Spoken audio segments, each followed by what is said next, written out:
దేశంలో ఇంత అలజడి జరిగిన, విద్యార్థుల పేరిట నిరసనలతో ఆర్ఏఎఫ్ సిబ్బంది పైన దాడులు జరిగిన ఒక వ్యక్తి మాత్రం సైలెంట్గానే ఉన్నారు. తన యొక్క ఆఫీసు నుంచి ఒక్క ప్రకటన కూడా రాలేదు. అతనే మన హోంమంత్రి అమిత్ షా. ఆయన నిశ్చితంగా గమనిస్తూ ఉన్నాడు.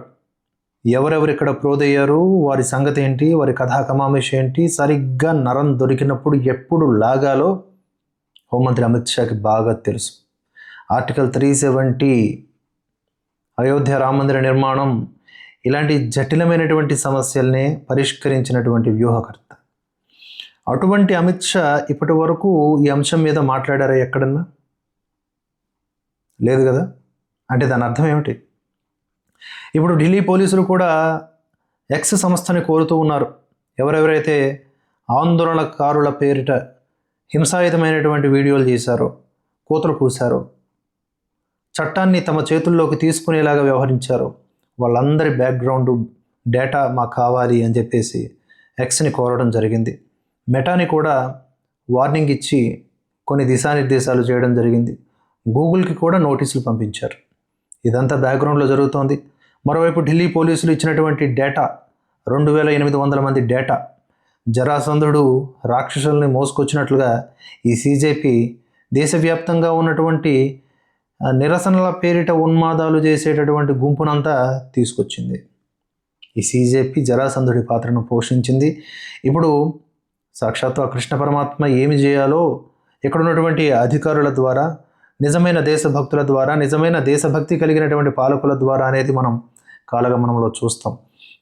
కేంద్ర ప్రభుత్వం వెనకడుగు వేసింది. ధర్మేంద్ర ప్రధాన్ రాజీనామా చేశారు. ఇక మనం డిచ్చుకు డ్యాన్సులు వేసుకుంటున్నాం. మనం ఎక్కడ మొదలు పెట్టాలో తెలియట్లేదు, ఎక్కడ ఆపాలో తెలియట్లేదు అని చెప్పేసి తుచ్చ లాంటి వాళ్ళు తెగ విర్రవీగిపోయారే. మీ లెక్కాపత్రం ఉన్నది ఎవరి దగ్గర తెలుసా?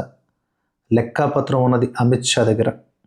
సో ఆయన ఎప్పుడు రియాక్ట్ అవుతాడో అప్పుడే వాళ్ళకి లాస్ట్ డే.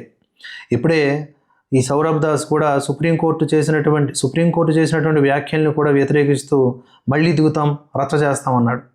జేపీ నడ్డా గారితో రీసెంట్గా మీటింగ్లోకి, అంటే కొద్ది గంటల ముందే మీటింగ్కి వెళ్ళాడు.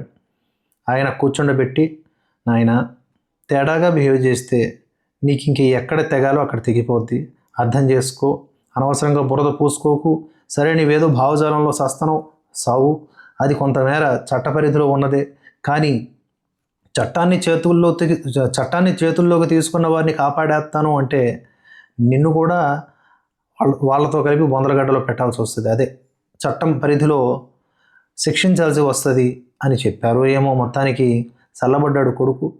ఇప్పుడైతే సీజేపీ అటు రైతుల పేరిట ఉద్యమాలు, అదే నిరసనలు, హింసాయుతమైనటువంటి కార్యక్రమాలు చేసే వాళ్ళతో, రాకేష్ టికాయత్ లాంటి వాళ్ళతో కలిసి ఏవో ప్రణాళికలు రచిస్తున్నప్పటికీ మొత్తం డేటాని అబ్జర్వ్ చేస్తున్నారు అమిత్ షా.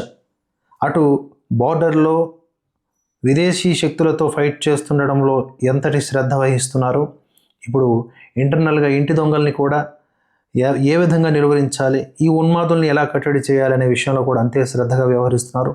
అందుకనే ఇప్పటి వరకు కూడా అమిత్ షా ఒక దఫా కూడా రియాక్ట్ కాలేదు ఈ అంశం మీద.